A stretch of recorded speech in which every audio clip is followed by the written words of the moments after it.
Here's an AMI This Week shortcut with Grant Hardy. Hope is just a natural quality that we all have to some degree, and sometimes on different days we have different amounts of it depending on what's happening to us in our current lives. For Wendy, hope has always been an important part of her life.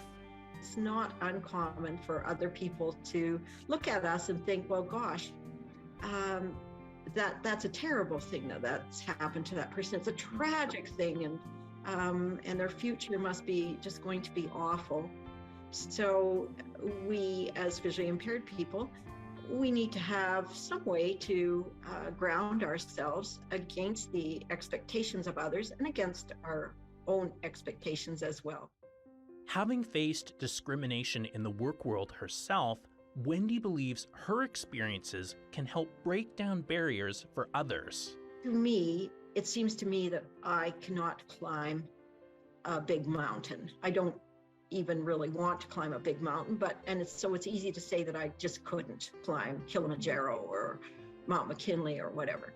But then if I know other blind people who have climbed those mountains, then if I did want to, then I know that it has been done before. That barrier has been broken down before. Wendy may not have climbed a mountain, but she surpassed a barrier that many people in the disability community find challenging: working, which is why she shared her success story with the CNIB How I Did It program. My name is Lindsay Rosevear, and I work for the CNIB, the Canadian National Institute for the Blind, as a program coordinator in the Come to Work department. The How I Did It does two things. It helps motivate those who are blind or partially sighted looking to get back into the world of work, and it helps glean lessons that other people have learned who are blind or partially sighted and helps them apply those lessons learned to their jobs so that they can be more successful in their job-seeking activities.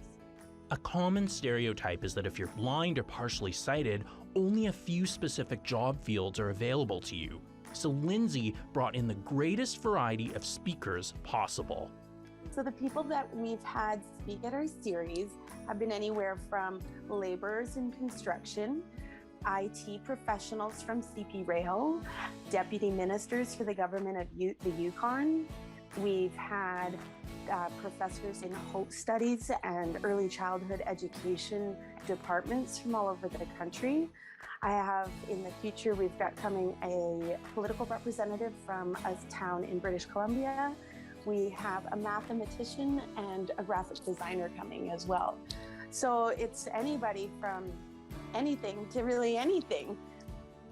Lindsay believes the speakers, including Wendy, have an impact on the participants. When Wendy spoke to our group, really there was a collective aha with everybody in the group thinking about how they can be more motivated, and it's okay to be where you're at as well. That acceptance of where you're at and your journey and being okay with moving along at your own pace. Participant Julia Bonnet has encountered a few career transitions throughout her life. She drew valuable insight from the speakers. There's the whole sort of awe that I have for people who have had to kind of make their way without vision from a very early age. And so sometimes I think, well, if they can do it, so can I, And there's also been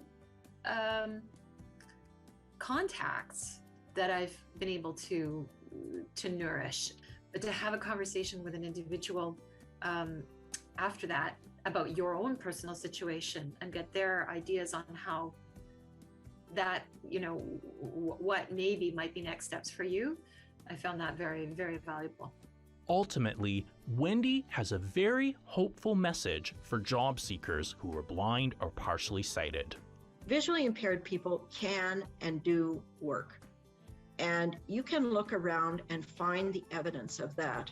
You can talk to them, you can meet them, you can find out what adaptations they make, how they got to where they are, and really learn from that.